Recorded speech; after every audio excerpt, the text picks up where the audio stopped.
احمده ونصلي على رسوله الكريم اما بعد فاعوذ بالله من الشيطان الرجيم بسم الله الرحمن الرحيم رب اشرح لي صدري ويسر لي امري واحلل عقدة من لساني يفقهوا قولي۔ اللہ تعالیٰ نے انسان کو جن بڑی بڑی نعمتوں سے نوازا ہے ان میں سے ایک نعمت اولاد کی نعمت ہے۔ قرآن حکیم میں اولاد کی ولادت کا ذکر ایک خوشخبری کے طور پر کیا گیا ہے۔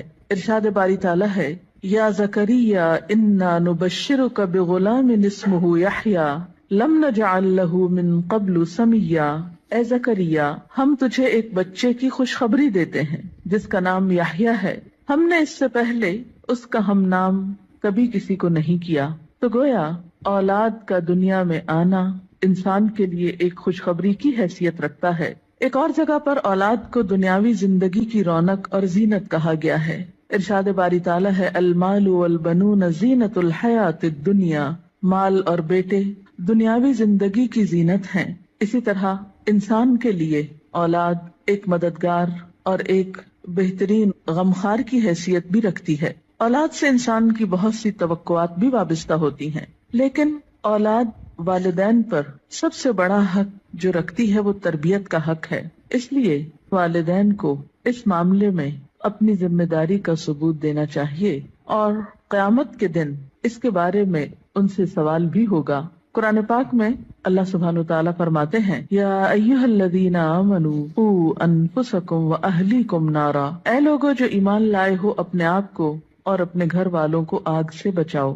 گویا والدین کی ذمہ داری میں صرف یہی شامل نہیں کہ وہ بچوں کو تعلیم دیں یا ان کے کھانے پینے کا بندوبست کریں، بلکہ ان کی ذمہ داری میں سے ایک اہم ذمہ داری یہ ہے کہ وہ ان کی اچھی تربیت کریں اور انہیں آخرت کے بھیانک انجام سے محفوظ کریں، آگ سے بچائیں۔ ایک حدیث میں بھی آتا ہے، آپ صلی اللہ علیہ وسلم نے فرمایا، کلکم راع وکلکم مسئول عن رعیتہ، تم میں سے ہر شخص نگران ہے اور ہر ایک سے اس کی رعایا کے بارے میں، ماتحتوں کے بارے میں سوال کیا جائے گا۔ فالمرأۃ راعیۃ فی بیت زوجہا، اور عورت اپنے شوہر کے گھر میں نگران ہے، یعنی صرف باپ سے نہیں ماں سے بھی پوچھا جائے گا کہ اس نے اپنے بچوں کی تربیت کیسے کی۔ اس لیے ہم دیکھتے ہیں کہ انبیاء علیہم السلام اپنی اولاد کے بارے میں ہمیشہ فکر مند رہے۔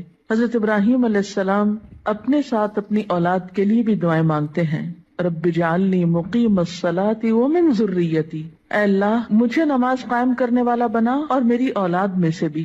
حضرت یعقوب علیہ السلام کے بارے میں آتا ہے کہ جب انہیں موت آئی تو اس وقت انہوں نے اپنے بچوں کو بلا کر کچھ پوچھا۔ قرآن پاک میں آتا ہے، ام کنتم شہداء اذ حضر یعقوب الموت اذ قال لبنیہ ما تعبدون من بعدی، کیا تم لوگ اس وقت حاضر تھے جب یعقوب علیہ السلام کے پاس موت حاضر ہوئی تو انہوں نے اپنی اولاد کو کہا کہ میرے بعد تم کس کی عبادت کرو گے؟ انہیں اس بات کا فکر نہیں تھا کہ وہ کھائیں گے کہاں سے یا رہیں گے کہاں پر، انہیں فکر یہ تھا کہ میرے بعد ان کی عبادت اور ان کی دین پر چلنے کی حالت کیسے ہوگی۔ اس لیے والدین کے ذمہ یہ بہت اہم کام ہے کہ وہ اپنے بچوں کی آخرت کی فکر کریں۔ اس لیے بچے کی تربیت کا اہتمام اس کی پیدائش کے ساتھ ہی بلکہ اس سے پہلے ہی شروع کر دینا چاہیے۔ بچہ جب ماں کے پیٹ میں ہوتا ہے تو اس وقت وہ ماں کے خیالات اور ماں کی عادات سے متاثر ہو رہا ہوتا ہے۔ اس موقع پر والدین کو خاص طور پر نیک اولاد کے لیے دعا کرنی چاہیے، جیسا کہ قرآن پاک میں آتا ہے، رب ہب لی من لدنک ذریۃ طیبہ، اے میرے رب مجھے اپنے پاس سے پاکیزہ اولاد عطا کر۔ پھر اسی طرح بچے کی پیدائش پر، خواہ وہ لڑکی ہو یا لڑکا، خوشی کا اظہار کرنا چاہیے، اللہ تعالیٰ کا شکر ادا کرنا چاہیے، اس نعمت کو اچھی طرح قبول کرنا چاہیے تاکہ پھر اس کی صحیح طور پر قدردانی ہو سکے۔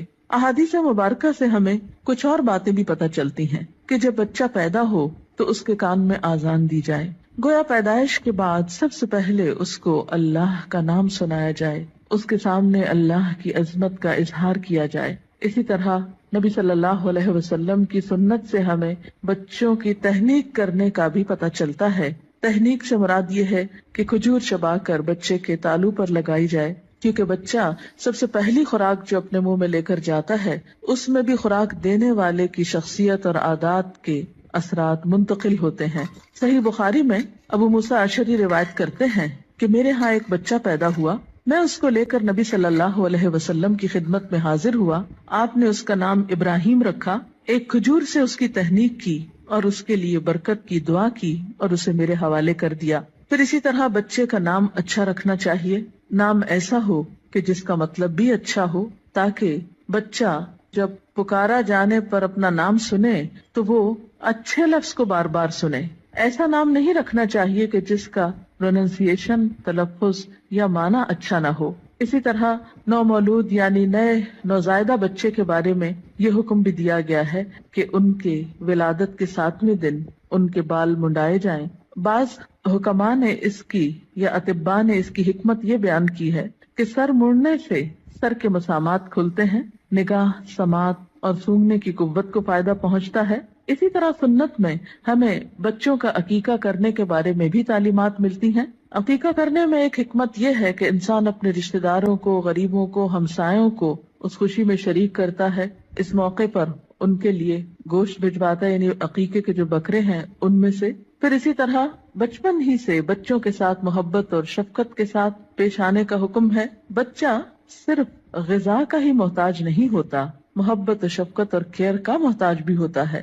نبی صلی اللہ علیہ وسلم کا ارشاد ہے، جو ہمارے بچوں پہ شفقت نہ کرے اور ہمارے بڑوں کی عزت نہ کرے وہ ہم میں سے نہیں. پھر آپ دیکھیے کہ تربیت میں صرف محبت و شفقت ہی کافی نہیں ہوتی، بلکہ اس کے ساتھ ساتھ بچوں کو ڈسپلن سکھانا بھی بے حد ضروری ہوتا ہے. پھر یہ ہے کہ بچوں کی تربیت کے مختلف پہلو ہیں. ان کی تربیت میں ان کی ایمانی تربیت، اخلاقی تربیت، جسمانی تربیت، عقلی تربیت، نفسیاتی تربیت،